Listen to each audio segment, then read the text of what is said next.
centímetros cúbicos en 24 horas. Si un paciente drena más de 1 litro en 24 horas, estamos frente a una fístula de alto gasto que puede llevar al choque hipovolémico a ese paciente. Entonces, ¿qué hay que hacer? Reponer ese volumen. Y bien miden ustedes litro, litro y medio, ese litro y medio se lo pasan por la vena, ¿okay? Con electrolitos, por supuesto. Y otras causas importantes como la diabetes mellitus, bueno, o sea, también que son patologías clínicas, no quirúrgicas, ¿no? Acá tenemos las quemaduras, esto sí, vuelvo a repetir, son importantes para descartar casos de shock, sobre todo los grandes quemados. ¿Cuándo se llama un gran quemado? Cuando tiene más del 60% de superficie corporal comprometida por quemadura. Entonces ahí hay que reponer el volumen las primeras 24 horas con la famosa fórmula de Kaplan, ¿no es cierto? Acuérdense, fórmula de Kaplan, es importante recordarla para calcular el volumen. A reponer. El otro tipo de shock es el shock obstructivo. El shock obstructivo también vemos en cirugía, pero básicamente el que no es cardíaco, el extracardíaco. Esto vemos en cirugía. Hay dos tipos entonces de shock obstructivo, el cardíaco y el extracardíaco. En el extracardíaco, ¿qué vemos? La tromboembolia pulmonar, que es una patología que frecuentemente llega al shock obstructivo cuando es masiva. Y vemos en cirugía el neumotórax, vemos en cirugía el taponamiento pericárdico, eso vemos en cirugía. Entonces hay que poner rápidamente un drenaje, como ya lo han visto en técnica operatoria, un drenaje tipo tubular a nivel del quinto espacio intercostal para drenar el neumotórax o el hemotórax, o en su defecto también un drenaje a nivel del espacio pericárdico para drenar la sangre que está obstruyendo el espacio pericárdico a ese nivel. Entonces de esa manera podemos estabilizar a este paciente. Cuando se trata de un shock obstructivo cardíaco, no vemos nosotros en cirugía esto, pero generalmente son referidos a pacientes con prótesis valvular, pacientes que ya son operados, ¿no? O pacientes con tumoraciones cardíacas, que son poco frecuentes, ¿no? O obstrucciones del ventrículo izquierdo, como por ejemplo la estenosis, ¿no? O la coartación de la aorta. Entonces, el shock obstructivo, cuando viene obstruyendo la precarga, el ingreso de la sangre a la aurícula derecha, se llama restrictivo. Es un shock obstructivo restrictivo. Pero cuando obstruye la salida del ventrículo izquierdo, es un shock francamente obstructivo. ¿Está claro? Ahora, ¿cuándo vemos el restrictivo y cuándo vemos el obstructivo? El shock obstructivo lo vemos generalmente en pacientes con taponamiento cardíaco, con neumotórax. Ese es el shock obstructivo. ¿Okay?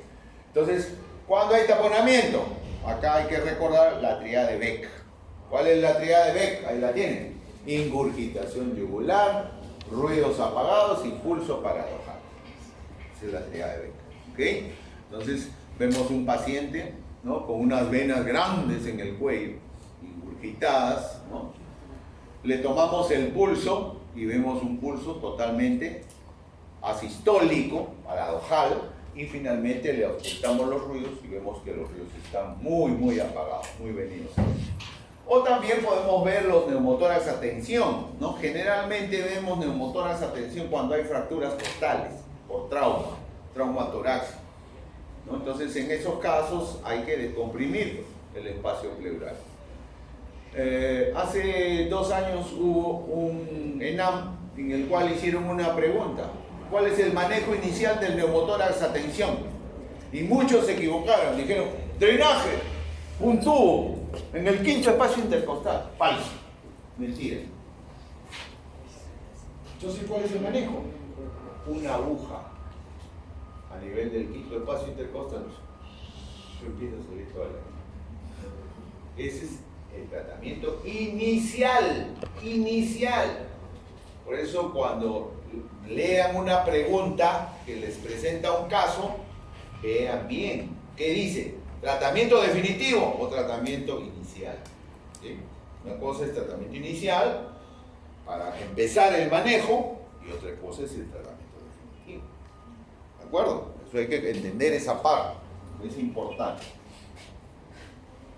Aquí ven imágenes de neumotórax y de hemotórax inclusive, ¿no? Fíjense, acá hay un aire en el espacio pleural y acá hay un hemopericardio, ¿no? Un taponamiento cardíaco. ¿Okay? Son características importantes. Fíjense este neumotórax a tensión gigante, esto nomás es pulmón y todo es aire prácticamente, ¿no? Entonces ahí pues hay que descomprimir eso. Entonces, ¿qué está alterado en el shock constructivo? La precarga, ¿no? Lo cual hace posible un incremento de la presión venosa central, el gasto cardíaco por lo tanto baja y la resistencia puede estar normal, resistencia sistémica. Luego tenemos el shock cardiogénico, que no vemos en cirugía. Muy poco vemos shock cardiogénico. ¿Y por qué se da? Por falla en la bomba, falla el corazón al lanzar la sangre a través del ventrículo izquierdo. El shock cardiogénico puede ser también de dos tipos, para conocimiento de ustedes, puede ser de origen miocárdico o de origen mecánico. Este es el más frecuente, miocárdico, pues el infarto, ¿no? El infarto, dependiendo de la extensión del infarto, podemos entrar en shock cardiogénico, y si es mínimo, pues definitivamente no. Cuando es un shock de tipo cardiogénico mecánico, puede estar referido básicamente a lesiones amplias, ¿no?, de estructuras anatómicas de las cavidades auriculares o ventriculares. Por ejemplo, una ruptura del tabique, ¿no?, por aneurisma aórtico a nivel de la aorta ascendente también puede originar este tipo de shock. Entonces aquí es la bomba la que está fallando y origina pues todo el cortejo sintomático que ya conocemos.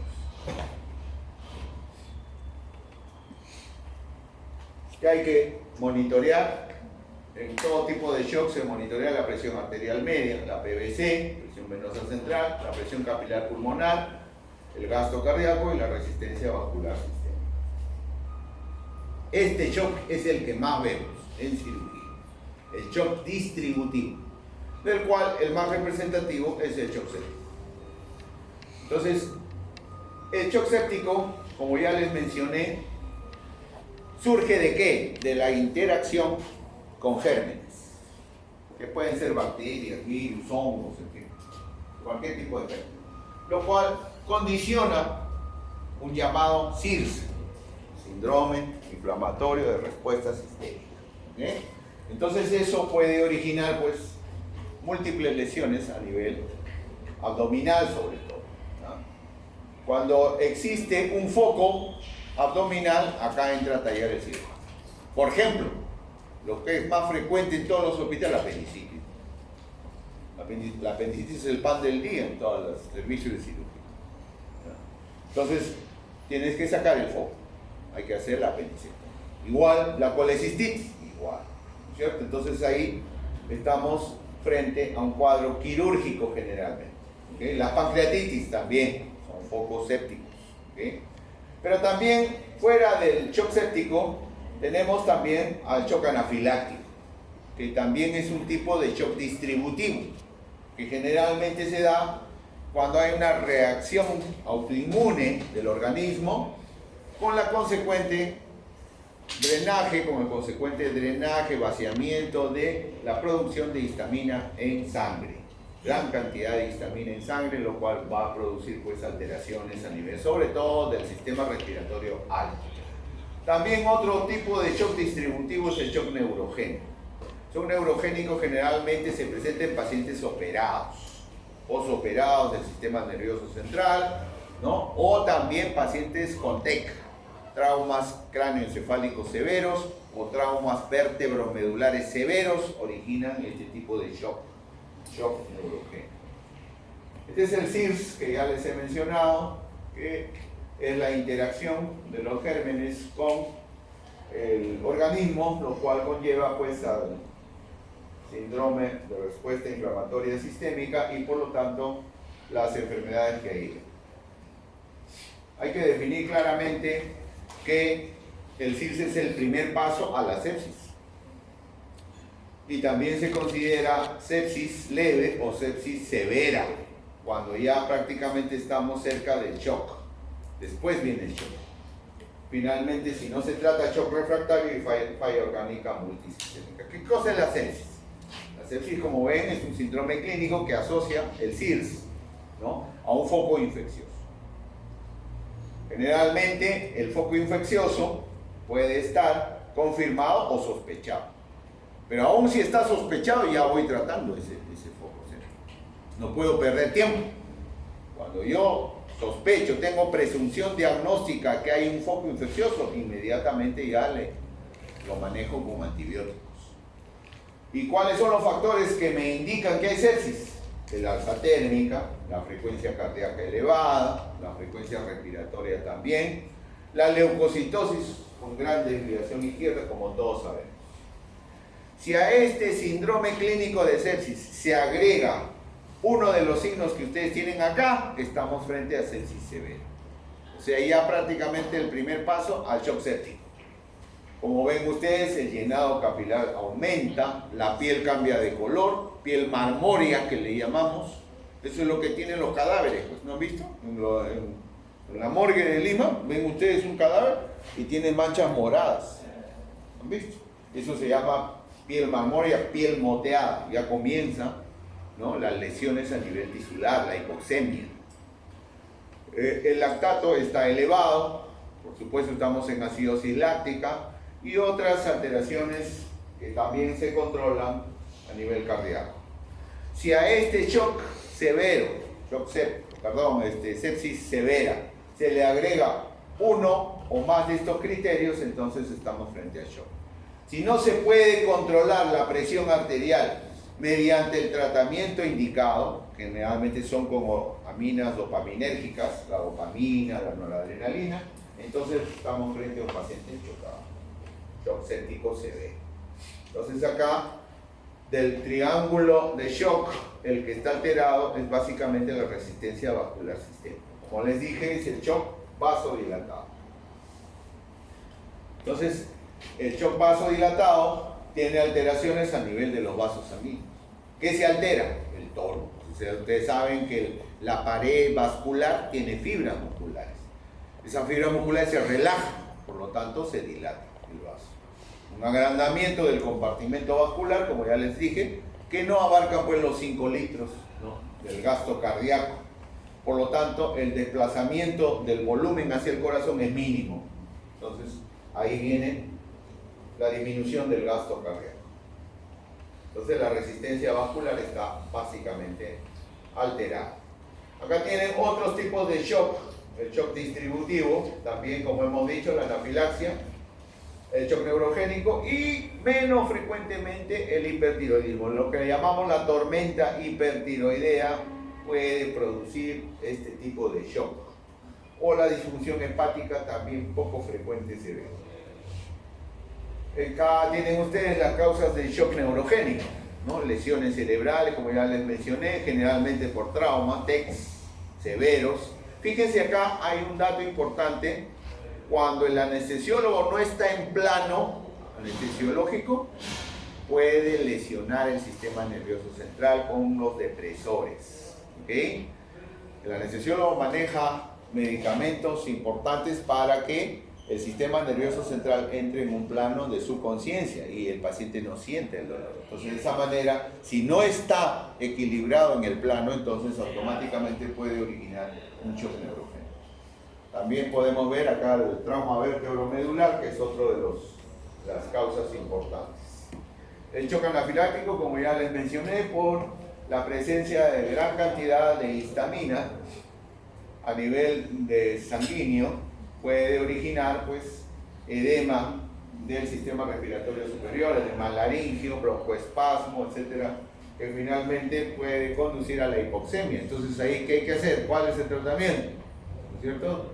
Traqueotomía. Pero ya en caso de emergencia. Y como ya ustedes saben, actualmente ya no se hace traqueotomía. Entonces, ¿qué se hace? ¿Qué se hace? ¿Qué se hace? Ahí, a ver. Cricotiroidotomía. Es lo que se está haciendo ahorita. La traqueotomía ya pasó a la historia. Se hace traqueotomía todavía en las regiones. Cuando hagan serum, ahí van a hacer traqueotomía. ¿Ya? pero ahorita se está haciendo cricotiroidectomía. Hay cánulas especiales como lapiceros chiquitos que se introducen entre el cricoides y el tiroides. Hay una membrana cricotiroidea, por ahí, y se aborda la luz traqueal. Listo, se acabó. Se acabó. No hay necesidad de hacer cortes, disecciones, cortar el istmo de la tiroides, ya es mucha lesión. ¿Ok? Bien, entonces en el shock séptico se debe monitorear la presión arterial media, la presión venosa central, igual que en el otro shock anterior. De todos los tipos de shock que hemos visto, el único que tiene la resistencia vascular alterada es el shock vasodilatado, o sea, el séptico, el anafiláctico, el neurogénico. El resto todos cursan con disminución del gasto cardíaco por disminución de la presión de oxígeno a nivel arterial. Entonces, cuando tenemos shock o sospechamos de shock en un paciente, hay que clasificarlo. ¿Es cardiogénico? ¿Es distributivo? ¿Es hipovolémico o es obstructivo? Entonces, para eso ya nos estamos en la cabeza dando idea del manejo. Si yo tengo un shock hipovolémico, ¿por qué? Porque el paciente fue atropellado, ¿no es cierto? Y está hipotenso, está taquicárdico, ¿qué voy a pensar? Está sangrando, ¿no es cierto? Entonces, si sangra, tengo que reponer el gasto cardíaco. Porque también no hay que ser loco, pues, ¿no? Hay residentes que son loquitos, ¿no? Que dicen, ya doctor, a sala, al hombro, a sala. Un paciente hipotenso con el gasto cardíaco disminuido en sala de operaciones se muere. Así de simple, se muere. Ha pasado. Entonces, ¿qué hay que hacer? Reponerle primero el gasto cardíaco. Entonces, ahí hay que abrir una buena vía, generalmente vía central, bueno, esto por vía periférica no se trata, tiene que ser una vía central. Puede ser subclavia o puede ser yugular interna, y a través de esa vía reponer el fluido, que generalmente son cristaloides. Claro, lo ideal es que si pierde sangre, se reponga sangre, ¿no? Pero hay veces pues el hospital no se abastece en el banco, no tiene la suficiente cantidad. Entonces, cristaloides. ¿Okay?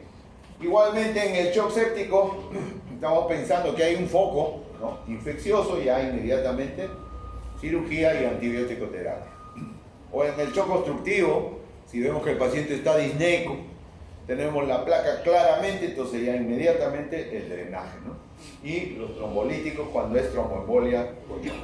O si es un infarto, pues inmediatamente ya poner la angioplastía, todo lo necesario. ¿Qué hay que hacer cuando el paciente presenta un shock?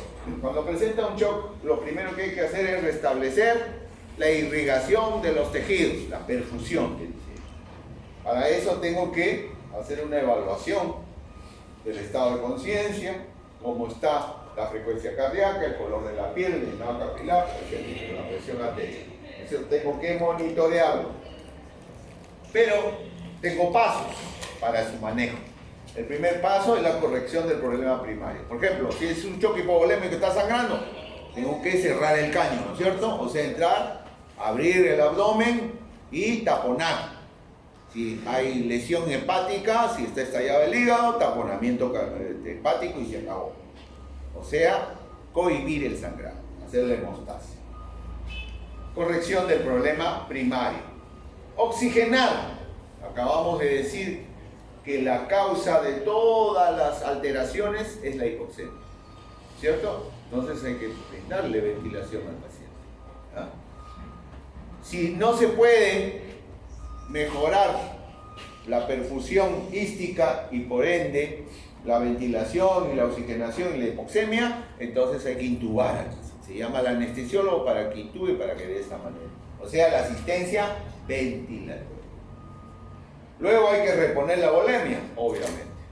¿En base a qué? A redistribuir los pocos líquidos que hay en el gasto cardíaco en el organismo y mediante infusión, o sea, infundirle generalmente, como ya les he dicho, cristaloides, o sea, cloruro de sodio, que son no transportadores de oxígeno. Pero también después se puede utilizar los transportadores de oxígeno, o sea, los coloides, plasma, por ejemplo, ¿no? Sangre, paquete globular.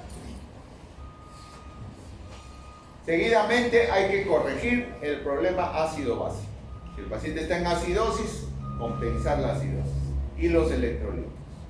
Y utilizar para mantener presión arterial y por supuesto la perfusión, las drogas inotrópicas, las aminas simpático-miméticas, los vasodilatadores, neuropéptidos o barbitúricos. Entonces, esta relación de drogas, las que más frecuentemente se utilizan, sobre todo en el shock cardiogénico, son los inotrópicos, se digitaliza el paciente.